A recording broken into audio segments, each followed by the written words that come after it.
Adventure and Pullman on W4CY Radio.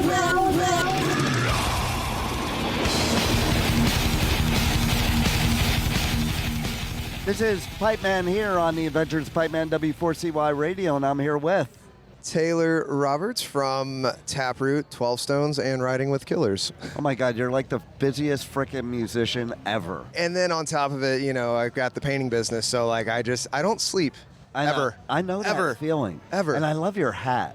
Thank you. So Sean May, he was the bass player for the band Switched, if you remember them in the early 2000s. Hell of a bass player. He is now a luthier, and he makes some of the finest basses.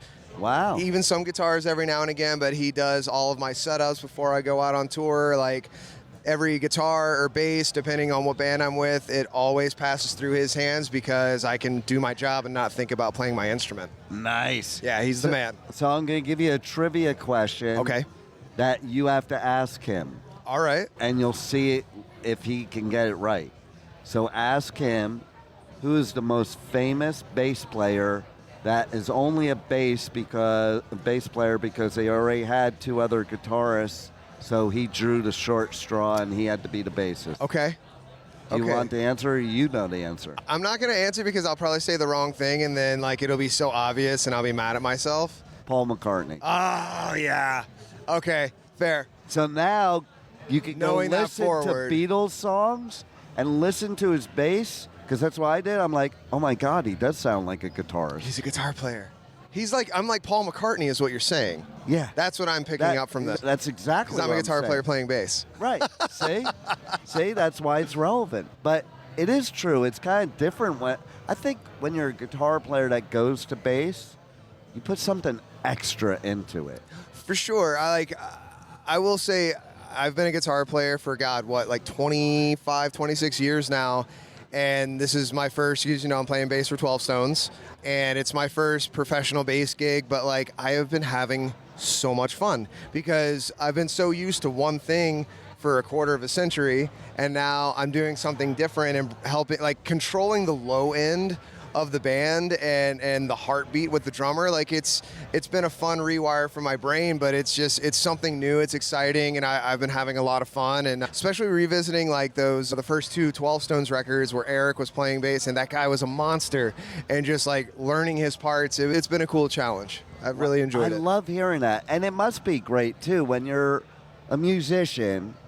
First of all, I know I've always been sucky at playing everything, but I always I want one of those. I want one of those. I want one of those. And I think as a musician, it's you want to kind of dip your toe into all kinds of instruments. Oh, it's an industry for addicts in a way, right? Because it's one of those things. You get a guitar, well, now I need another, and then you learn about studio gear. Now you got to buy all that, and it is an addiction, but it's the most fun toys in the entire world, and because healthy. you use it to you use it to create beautiful art, and all of these horrible things that we've experienced, we turn it into something beautiful and relatable, and it is addicting. It's a drug in itself. But yeah, worked at Sweetwater for a while. I did a 10-year stint at a guitar store called Pinkston, so I am a gear slut. I have way too much gear. I need a bigger studio. I need more gear. It's just, I'm the it same never ends. way. With the radio studios, I have Sweetwater and Musician's Friend on speed dial. Yeah. Oh, yeah. Oh, yeah. You Same. know? So we're here at Louder Than Life. We are. We almost escaped the first ever Louder Than Life that did not have a code red till today. Yeah. I thought we were going to make it. Me too. And of course, as the code red kind of cut into our time slot, so we unfortunately didn't get to play today, but it was still cool to show up and dress for all 9 innings, because that's what you do, man, because you don't always get to win, but you show up ready to play. And Kilty, our stage manager, was so wonderful, and he was apologizing. He's like, dude, this is out of your hands, man. You were so great to us upon arrival, and we were just happy to be here. And I'm glad we're still here, because we're still talking. I've seen so many friends, my management with Taproot, and like just all these other bands that I've been playing with the last couple of years. And I'm like, yeah, man, I'm sad I didn't play today, but like I still get to hang out and be with my people and feel like I'm normal for a weekend, you know? What's cool about it too is like the consensus of people around here is they all say the same thing about you. What a great dude you are, what a great human you are. Stop. Totally. And this is why. Stuff like this, because so many artists, they would get cut, they may get pissed off, they may get upset, like you can't control the weather, and then they just bail. But you're here because you're here, because you want to be here, and you know what?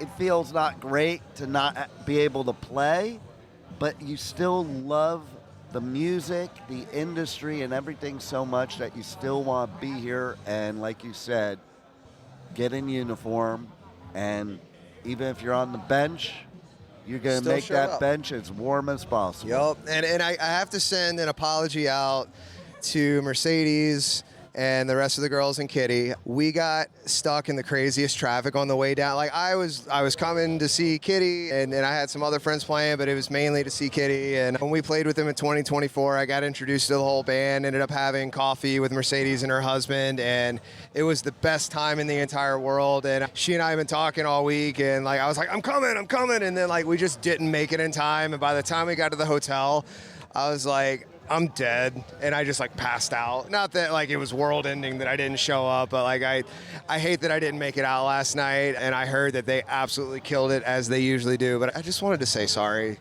to Mercedes and all of them. You are such a great human, because you have actually give a shit about all that stuff. Well, dude, like, and I feel like we touched on this a little bit at incarceration, but like, man, like I grew up without my dad. So already some stunted growth right there. I've had 7 reconstructive surgeries on my left eye, and like it doesn't look like anything now, but when I was younger, it was awful. I was picked on relentlessly. I was made fun of. I was the guy that got cheated on by his girlfriend, blah, blah, blah, blah. But like rock music always gave me a safe space. It said all the things that I wanted to say, but I didn't quite know how to say, because I couldn't articulate my thoughts and my emotions, and this music was what gave me a voice, and it gave me a place in life, kind of like, you know, Mudvayne, man. I saw them, I think, late last year around this time, and I was side stage, thanks to Marcus, and my brother Sean, who was teching for All That Remains, got a side stage, and I started just bawling my eyes out. And Macy looks over, and she's like, "Are you okay?" And I was like, "Yeah, I'm fine." But like, when I first saw the Dig music video, I didn't know you could do that. I didn't know you could look like that. I didn't know you could play music heavy. Like, that's when I was starting to get into Mudvayne, Slipknot, and all the new metal. But it was like, I felt normal when I saw those guys. And it was like them, along with Korn, Taproot, Papa Roach, Linkin Park, Slipknot. It was like they all just kind of grabbed me and they said, "Hey kid, you're normal. You belong. You're not a freak." And that's why I fought my entire life to get to where I'm at. And now that I'm starting to arrive, it feels like the first time every time, because I'm finally getting to rub elbows with people that made me feel like I was not a freak and that I was okay and I did belong. And that's why this still matters, man, because it gave me life. And I'm a dumbass kid from South Mississippi, bro. I had to crawl out the Bible Belt to get to here, and that's why I am grateful for it, man, because like not many people get to do this. And no, like don't. this.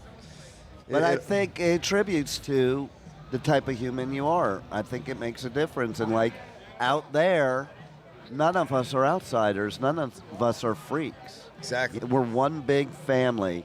And I think that's what's even cooler today than in the old days, because in the old days, we weren't even that cohesive of a family. It's like all the freaks were separated. Right. And it's like, I always thought it was stupid. Like, why wouldn't we band together? Like, I remember in my school, there were like 5 of us metalheads, 5 punks. The punks and the metalheads hated each other, but still, the jocks were bullying both of us. So why didn't we band together? Because divided we fall, but united we're going to kick your fucking ass. That's and they're right. afraid of that.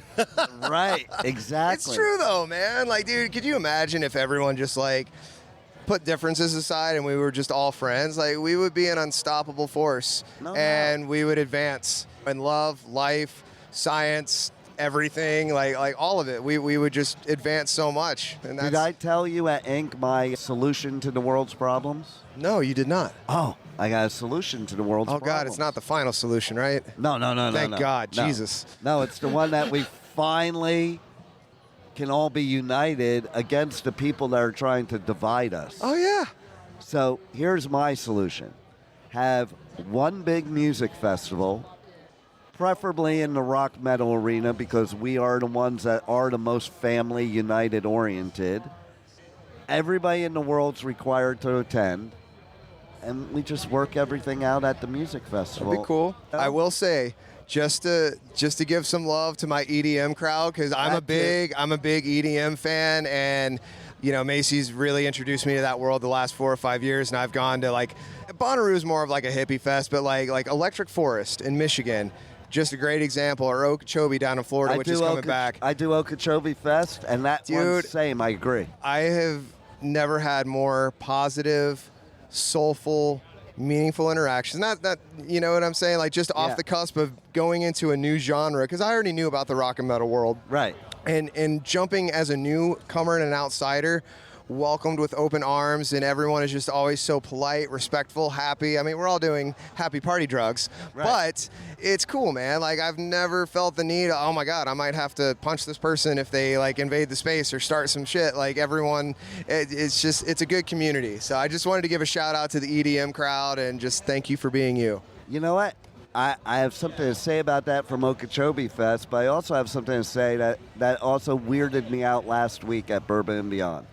So we were at the Fish Show, and I was with my friends who are Deadheads, and I'm actually, I love the Dead too, even though I'm a metalhead. Yeah. But Fish was on, and my friend, she totally loves Fish, but she's like, Fish heads are all assholes. I'm like, that doesn't make sense to me. Why would you be in that kind of music and be an asshole?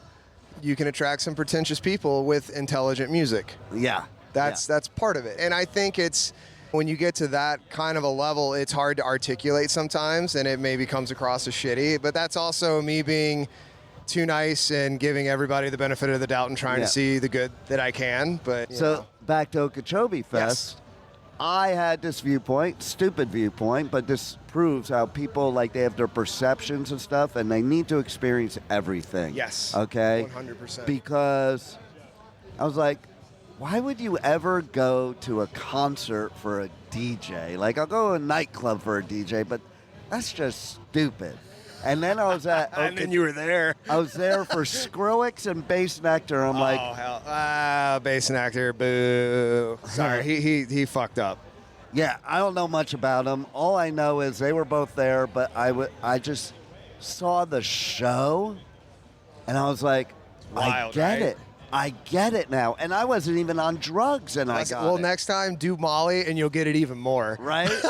Well, it was funny, because at Fish, too, I was like, man, I'm missing out by not being on hallucinogenics for this, because I could see what these people are seeing, that I could see it in my head. Yeah. I could see it, when the lights were going, and, they have their own light system and stuff, and it's designed totally for when you're peaking. Well, and that's the other thing, dude.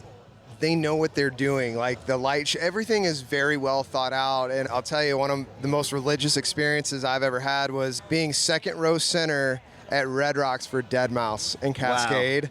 Wow. Oh my God.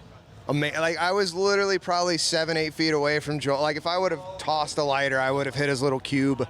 We watched that dude chain smoke cigarettes, drink 7 Coronas, and DJ his ass off. Yeah. And that's a cool thing. A lot of it is computerized, but when you start looking at the Akai MPC, or you get into the Machine Plus and these pads and everything, and there's a lot of DJs that are doing this in real time. There are fake people out there, much like there are people that lip sync and rock, and they're tracked in rock. Yeah. There's nothing wrong with tracks. Everybody uses them, but if that is your main crutch and you're not actually playing, that's a problem. But there are DJs out there that they're doing it on the fly, and they've got synths, MIDI keyboards, they've got these padded instruments, and then they've got their decks, and they're flying in these sounds on the spot. So it does and take musical ability. You have to know how to use it. You have to know how to use it. You couldn't just... People think they could just be a DJ. No, the hell you can't, dude. It's insane. I have a lot of respect, and I have even more respect after seeing it live because I was like, this is a I used to share the same thing as you because I was like, DJ, you're not a real musician. And then, like, I started working at Sweetwater, and I started getting into the technology side of it and learning the retail side because the guitar shop that I worked at in Gulfport, like, we were guitars, basses, some keyboards, live, and that's it. Because that's all that our market could handle, like monetarily wise. You don't have people that are spending tens of thousands of dollars on Pro Tool rigs or Denon turntables and this, that, and that. It's just not where the market is. But then I get somewhere like Sweetwater, and they basically train you. You have to go to a Sweetwater University, as they call it. And like learning about the technology and then seeing demos and seeing people do this stuff in real time. It's like, no, you're a musician too. You're just a different kind of musician that most people aren't really used to. Yeah. And like once you dive into that world, it's really cool. It just is. Yeah, totally. So I love that you're all so diverse too. So that's cool too, because not every artist is. Maybe because they're not exposed to it. Well, and this goes back to one of my favorite comedians, Bill Burr. He said, you got to hang out with everybody to learn everything because not just one group of people have the answers. And that's the way that I feel about music. Like, because if I just listen to rock music all the time, I'm going to echo that. I'm going to repeat it. I'm going to have influence, and then my songs are going to sound the same. But if I find something with EDM or jazz or lo-fi or orchestral or polka even, like, or bluegrass, whatever it is, I want to find inspiration from different genres, so I'm not bringing something to the table that's already there. Yeah. And not to mention, like, I don't want to be on 120 with rock music all the time. I want to have calm moments. I want to have thinking moments or meditative moments or whatever it is that the music can, because music influences our moods. Yeah. And I just like branching out, man. It's kind of like the more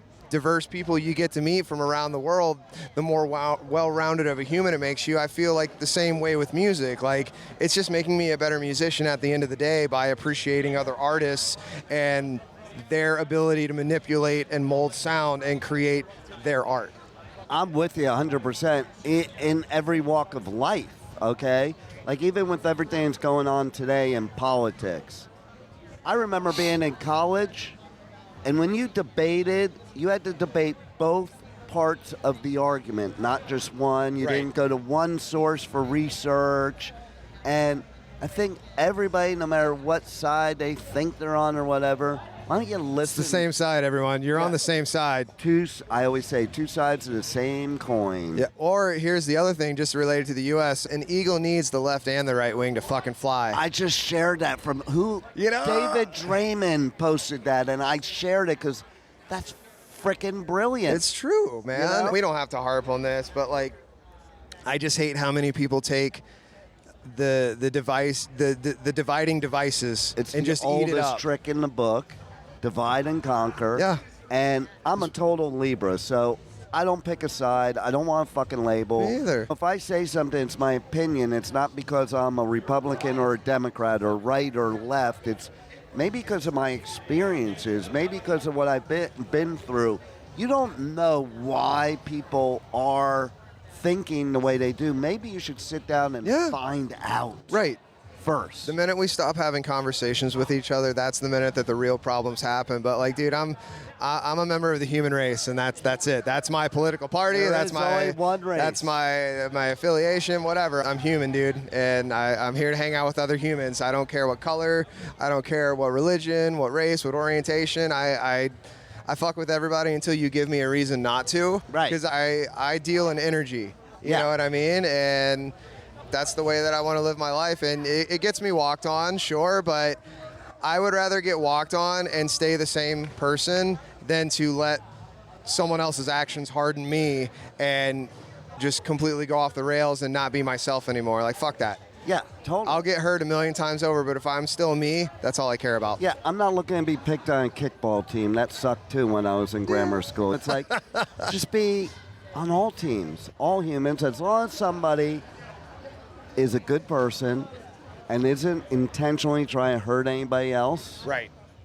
You know what? You do you. And that's and we're bringing this all back to music. That's why I love music so much, because dude, 100,000 of us, depending on what festival. I guess 80,000 for Louder Than Life this year. Maybe more. But like 80,000 of us are going to be listening to the same thing and united. We're all feeling it for different reasons, but we're all united with one sound. And like, that's beautiful, man. It brings everybody together. That's why music to me is the last true sacred thing on this earth. Yeah, and it's the true uniter. That's why I want to do that music festival. There we go. We're setting the groundwork for this. There it is.